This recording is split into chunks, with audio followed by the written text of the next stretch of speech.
सन्माननीय खासदार राणेसाहेब यांनी कालपासून महायुती संदर्भात बैठका घेतल्या. दोन्ही पक्षातले कार्यकर्ते आणि आज राष्ट्रवादी अजितदादा गट यांचे सर्व कार्यकर्ते पदाधिकारी यांचं एकमत करून ही महायुती झालेली आहे. अतिशय चांगल्या वातावरणामध्ये ही चर्चा झाली. कुठेही चर्चेला गालबोट लागलेलं नाही आणि जो फॉर्म्युला ठरला तो आपल्या समोर सन्मान्य राणे साहेबांनी मांडलाय. आता उमेदवारी फॉर्म भरण्याची जी काही प्रक्रिया आहे ती उद्यापासून सुरू होईल आणि एकंदरीत आम्ही सर्व 50 जागेवर आमचा महायुतीचा झेंडा फडकेल अशी आमची अपेक्षा आहे आणि आता आम्ही जनतेच्या कोर्टामध्ये जाऊन तशी विनंती करणार आहोत. साहेब, देवेंद्र फडणवीस आपले नगरसेवक फोडतील या भीतीने एकनाथ शिंदेनी आपले नगरसेवक लपवून ठेवल्याचा जो आरोप आहे तो संजय राऊत करतील, काय सांगता? संजय राऊत साहेबांना कदाचित त्यांचेच नगरसेवक कधी फुटतील हे कळणार सुद्धा नाही, म्हणून स्वतःच्या नगरसेवकांवर त्यांनी अगोदर लक्ष द्यावं.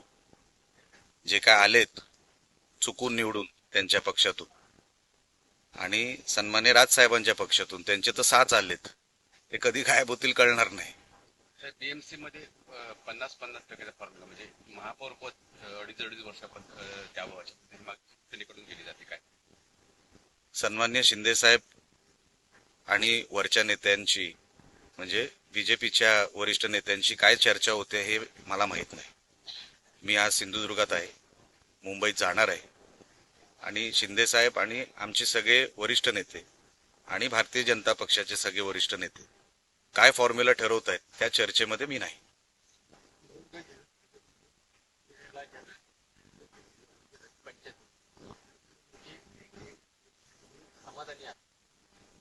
सन्मान्य राणे साहेबांनी ज्या कागदावर बोट ठेवलं ते स्वीकारायचं.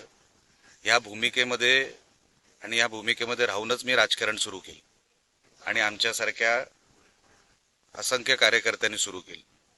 समाधानी आहोत, एकमत झालेलं आहे आणि राणे साहेबांनी मध्यस्थी काढलेली आहे, केलेली आहे ह्या सगळ्या विषयामध्ये, म्हणून त्याच्यामध्ये असमाधानी असण्याचं काही कारण नाही. शिवसेना पुन्हा एकदा डुप्लिकेट आहे असा आरोप करत महापौर जो आहे तो डुप्लिकेट शिवसेनेचा होणार नाही असं संजय राऊत म्हणतात. 2024च्या निवडणुकीमध्ये कुठली शिवसेना डुप्लिकेट आहे हे महाराष्ट्राच्या जनतेने दाखवलेलं आहे. किती जरी हातपाय मारले तरी उबाटाचे मनसेनेचे महापौर आता होणार नाहीत. मुंबईकरांनी डुप्लिकेट ठाकरेंना बाजूला ठेवलेलं आहे. आमचं म्हणणं आहे ठाकरेच डुप्लिकेट आहेत, मग त्यांच्याकडे जी सेना राहिली ती डुप्लिकेट आहे. ओरिजिनल फक्त बाळासाहेब ठाकरे. जन्मशताब्दी आहे बाळासाहेबांची आणि अशातली मोठ्या प्रमाणात मागणी होते की शिवसेनेचाच महापौर बसावा. मी तुम्हाला आत्ताच तुमच्या अगोदरच्या सहकाऱ्यांच्या प्रश्नाला उत्तर दिलं. त्या चर्चेमध्ये मी नाही. मी लहान माणूस आहे आणि महापौर शिवसेनेचा असणं आणि ते मागणं काही गैर नाही. साहेब, विधानसभा निहाय जिल्हा परिषद आणि पंचायत समिती ची उमेदवारी मिळालेली आहे. युतीचा वाटपाचा फॉर्म्युला आता जाहीर झालाय, परंतु तालुका वाईज आपण आकडेवारी सांगू शकाल का? जसं की विधानसभा माझ्या मतदारसंघाचं सांगताय, कारण का ती तालुका वाईज पण मांडणी सन्मान्य खासदार साहेबांनी केलेली आहे. आपण ऐकली असेल की नसेल मला माहित नाही. बरोबर आहे ना, तालुका निहाय केलेली आहे. विधानसभा निहाय झाली आहे. अच्छा, विधानसभा निहाय झालेली आहे. प्रत्येक तालुका निहाय नाही. ते मी तुम्हाला यादी देतो. मी माझ्या मतदारसंघातलं सांगू शकतो. आम्ही 11 लढवतोय, मालवणला 5 आणि कुडाळला आम्ही 6 लढवतोय. 6 आणि 5 असा फॉर्म्युला ठरलाय. शिवसेना आणि बाकीचे 4 हे भारतीय जनता पक्ष.